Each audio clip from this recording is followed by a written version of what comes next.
wabarakatuh. Bismillahirrahmanirrahim.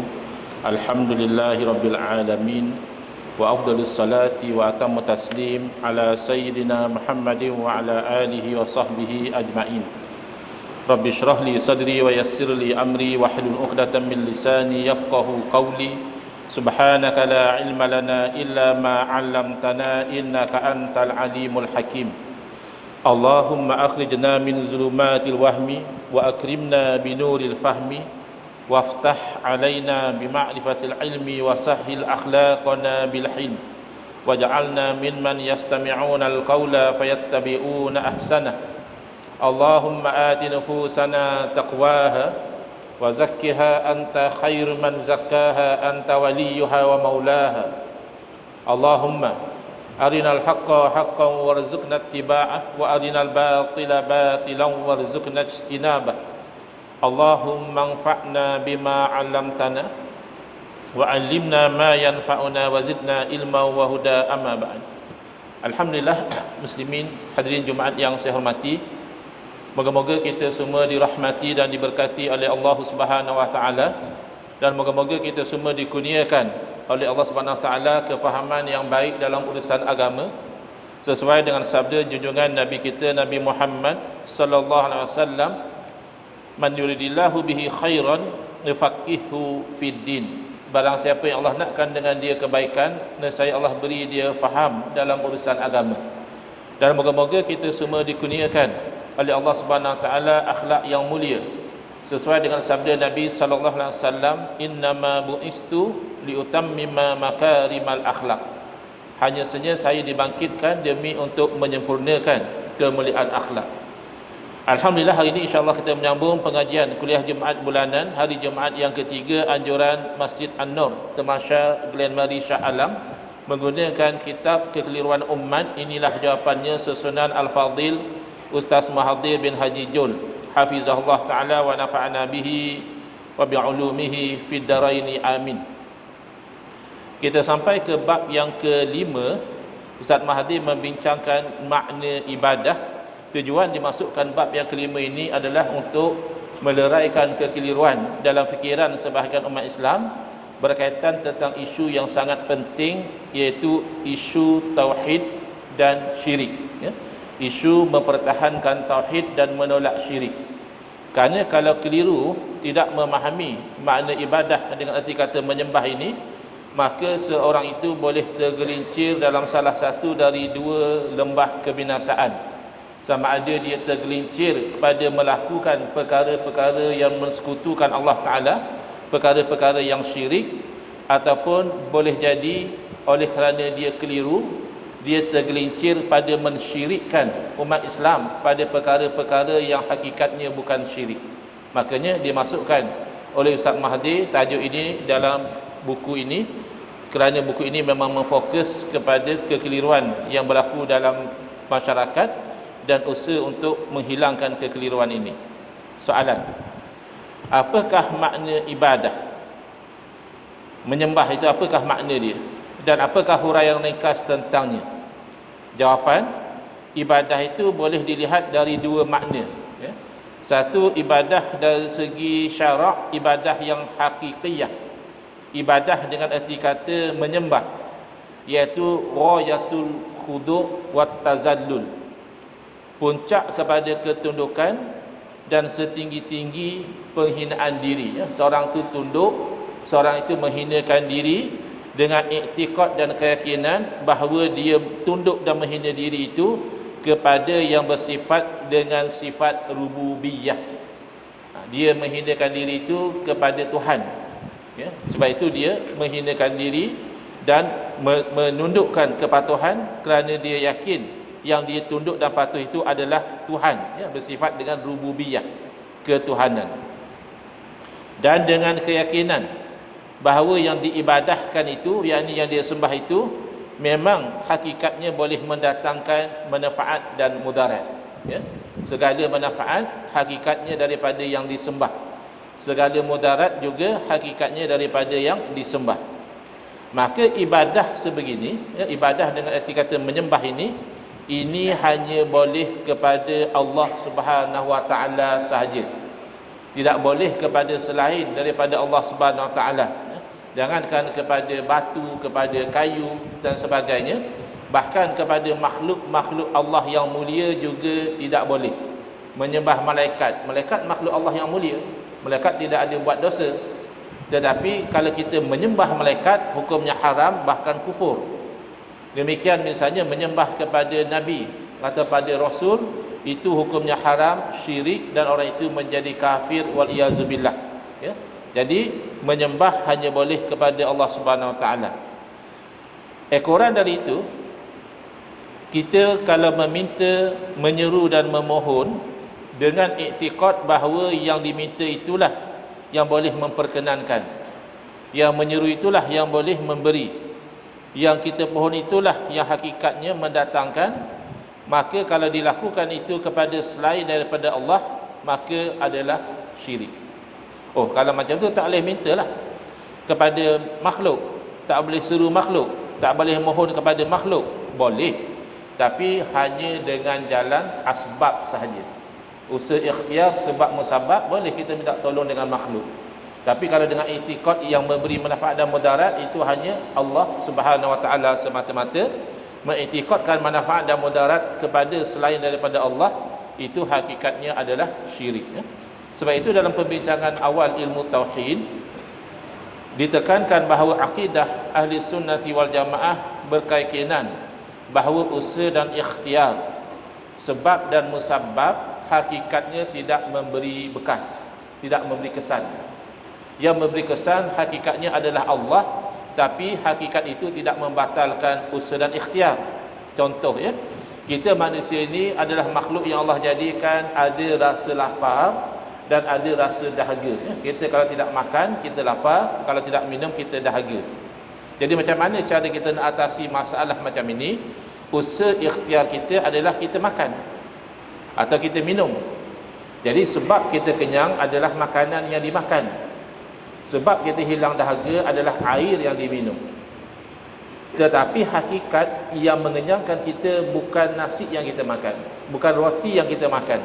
Yang mengenyangkan kita adalah Allah. Sekira-kira kalau Allah kehendaki, boleh sahaja Allah berikan seseorang itu kenyang walaupun tidak makan, dan boleh sahaja Allah jadikan seseorang itu masih lapar walaupun telah makan. Itu hakikat. Tapi hakikat ini tidak membatalkan usaha ikhtiar. Tidaklah berarti oleh kerana Allah mengenyangkan maka kita tidak perlu cari makan, atau kita tidak perlu makan. Kerana kita manusia ini, kita mengambil panduan daripada cause and effect, ya, sebab dan musabab. Biasa kita dah cuba makan kenyang, maka kita usaha ikhtiar. Begitu juga berobat, ya. Biasanya kalau berobat sembuh, kalau tak berobat maka sakit itu berpanjangan. Tapi jangan kita sangkakan obat itu yang menyembuhkan. Asy-Syafi huwa Allah. Yang menyembuhkan adalah Allah. Bahkan Asy-Syafi itu salah satu nama Allah. Cuma obat ni hanya sebab. Kalau Allah takdirkan kita ambil sebab, datang musababnya, sembuh. Ada kalanya Allah tidak takdirkan demikian, berobat bertahun-tahun pun tak sembuh. Dan ada kalanya sebaliknya, ada orang sakit, dia tak berobat pun, boleh seminggu, 2 minggu, sihat balik. Jadi yang ini yang kita kena faham, supaya kita tidak terjerumus kepada syirik, ya. Jadi syirik dari segi i'tikad bukan hanya orang itu sembah berhala, sembah patung, sembah makhluk. Bahkan kalau dia berkeyakinan sebab itu memberi kesan dengan sendiri, itu syirik. Kalau dia berkeyakinan nasi mengenyangkan dengan tabiat, bukan Allah yang mengenyangkan, itu syirik dari segi hakikat.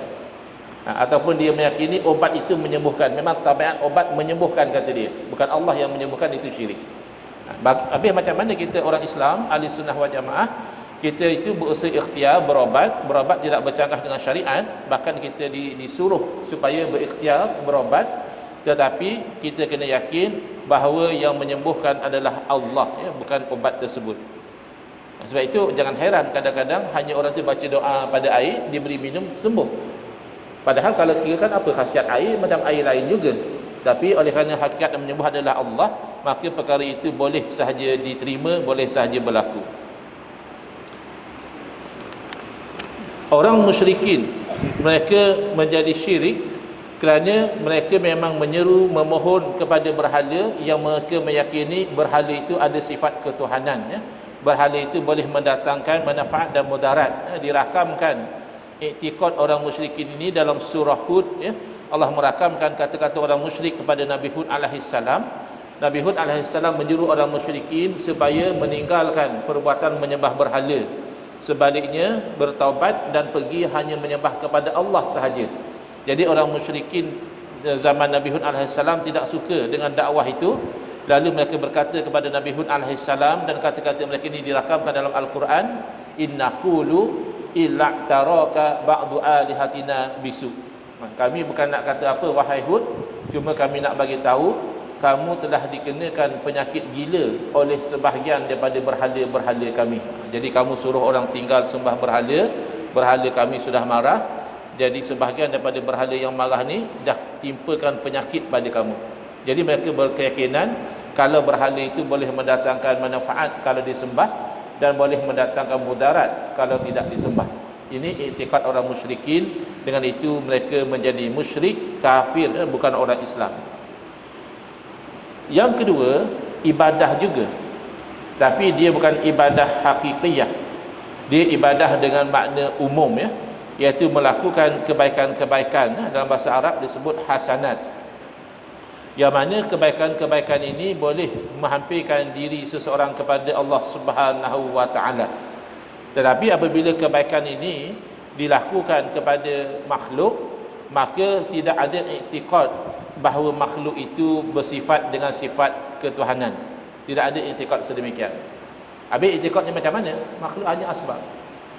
Ya. Bukan kita kata nasi itu ada kuasa mengenyangkan, tidak. Tapi Allah jadikan nasi itu asbab kepada kenyang. Maka kita berinteraksi dengan asbab. Dan bukanlah ada rububiyah. Misalnya kalau kita hormat kepada ulama, kita hormat kepada ibu bapa, bila berjumpa dengan mereka kita bersalam, kita cium tangan mereka, itu adalah kebaikan. Adakah kita menyembah kepada mereka? Bila kita mencium tangan ibu bapa, adakah kita beranggapan ibu bapa itu Tuhan? Tidak. Maka jangan kita kata ini orang ni syirik, tengok tu salam sampai cium tangan. Tidak. Cium tangan tu kebaikan umum.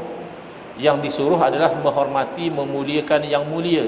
Yang mulia dalam kehidupan kita adalah ibu bapa kita. Kerana apa saja kebaikan yang dapat kepada kita itu dengan sebab ibu bapa. Kalau tidak ada ibu bapa, kita tidak wujud di dunia ini. Demikian kebaikan-kebaikan agama kita dapat melalui guru kita. Laula murabbi ma araftu rabbi, kata sebagian orang, kalaulah tidak ada orang yang tarbiyah saya, yang mendidik saya, barangkali saya pun tidak dapat mengenal Tuhan saya. Tapi ada orang yang mendidik kita, membimbing kita, kita dapat kebaikan dari segi agama ke akhirat, maka kita memuliakan mereka. Maka mencium tangan ulama, guru dan sebagainya, itu bukan menyembah kepada mereka, dan keliru kalau dikatakan itu adalah perbuatan yang syirik. Dan kita yakin bahawa makhluk yang kita berbuat baik kepada mereka, yang kita muliakan mereka, yang kita jadikan mereka sebab kepada kebaikan, tidak ada sifat ketuhanan, dan hakikatnya mereka tidak boleh mendatangkan manfaat dan mudarat. Kat sinilah berlaku kekeliruan. Termasuk di dalamnya adalah apa yang disebut sebagai tawassul, istighasah, isti'anah, tabarruk, mengambil berkat dan lain-lain. Oleh kerana kekeliruan inilah perkara-perkara ini menjadi polemik, menjadi pertikaian. Dalam buku ini insya-Allah akan ada tajuk khusus yang memperincikan tentang isu tawassul, istighasah dan isti'anah ni sama makna dia, dan juga tabarruk. Tapi untuk tajuk memahami makna ibadah, membezakan antara tauhid dan syirik, kita memberikan penerangan ringkas tentang satu daripada tiga ini, iaitu tawassul, istighasah dan tabarruk. Baik, yang pertama adalah tawassul. Tawassul apa makna dia? Tawassul daripada perkataan bahasa Arab, ya, tawassala yatawassalu tawassulan, ai ittikhadhu syai'in wasilatan ilal matlub. Kita mengambil sesuatu sebagai wasilah, sebagai jalan untuk mencapai apa yang kita nak. Itu namanya tawassul, ya. Dan ini secara umum disuruh di dalam Al-Quran. Allah berfirman, wabtaghu ilaihil wasilah. Carilah wasilah, jalan yang menyampaikan kepada ridha Allah Subhanahu wa taala. Tinggal lagi dalam memahami jalan-jalan yang menyampaikan kepada ridha Allah, jalan-jalan yang menyampaikan kepada perkenan doa daripada Allah, telah berlaku kekeliruan. Bukan semua, ya. Ada perkara-perkara yang sepakat, misalnya at-tawassulu bil a'malis solihah, bertawassul dengan amal-amal yang soleh. Kita nak sampai kepada ridha Allah, kita nak supaya Allah perkenankan doa kita, itulah melalui dengan amal soleh. Jadi misalnya satu orang dia nak ridha Allah, dia buat amal soleh, dia bangun solat tahajud, dia bersedekah, buat baik pada jiran tetangga dan sebagainya, ini tidak ada kekeliruan. Semua orang Islam faham ini adalah tawassul, wasilah yang dituntut dalam syariat. Ada juga orang dia tawassul untuk supaya Allah perkenankan doa dia, juga dia tawassul dengan amal soleh. Misalnya dia ada satu hajat yang besar, mungkin nak sembuh dari penyakit, mungkin nak dapat tender yang besar, mungkin nak naik pangkat, mungkin nak dilantik sebagai pemimpin dan sebagainya. Maka sebelum dia berdoa kepada Allah, dia buat amal soleh. Dia bersedekah terlebih dahulu misalnya, dia bantu anak yatim dahulu misalnya. Kemudian barulah dia berdoa dengan harapan Allah perkenankan doa tadi dengan wasilah amal soleh yang dilakukan. Itu juga tidak ada kekeliruan, itu diterima. Tawassul dengan amal soleh juga boleh melibatkan orang itu sebenarnya sudah buat amal soleh lama dahulu. Masa tu dia tidak ada hasrat nak berdoa, nak minta apa-apa pada Allah, tidak ada. Dia hanya buat satu amal soleh. Dan kita kena ingat, amal soleh bukan hanya buat baik, amal soleh juga termasuk menahan diri dari buat maksiat. Bukan hanya solat, puasa amal soleh, tidak minum arak, tidak berjudi juga amal soleh. Jadi katakan satu orang masa dia bekerja ada jawatan, dia ditawarkan rasuah, katakan RM100,000, dan dia teringinlah RM100,000 ni banyak, jadi dia teringin nak ambil. Cuma dia ingat bahawa rasuah ini haram. Nabi SAW memberi amaran ar-rashi wal murtashi kilahuma finnar. Yang bagi rasuah, yang minta rasuah, dua-dua akan masuk ke dalam neraka. Kat dunia ni mungkin yang bagi rasuah aja masuk, yang terima rasuah saja kena, tapi di akhirat dua-dua. Jadi dia pun tak ambil. Itu bila masa dia bekerja dahulu. Katakan 3 tahun selepas itu dia dah pencen, Allah uji dia dengan penyakit, berobat sana sini tak sembuh. Dia teringin sangat nak sembuh.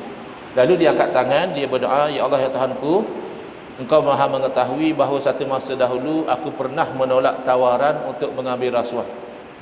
Ya Allah ya Tuhanku, sekiranya itu ada nilai amal soleh di sisimu, Engkau sembuhkanlah penyakit yang sedang menguji aku sekarang ini. Itu contoh, tawassul dengan amal soleh. Amal soleh itu dah buat dulu lagi, tapi baru dia sebut dalam doa.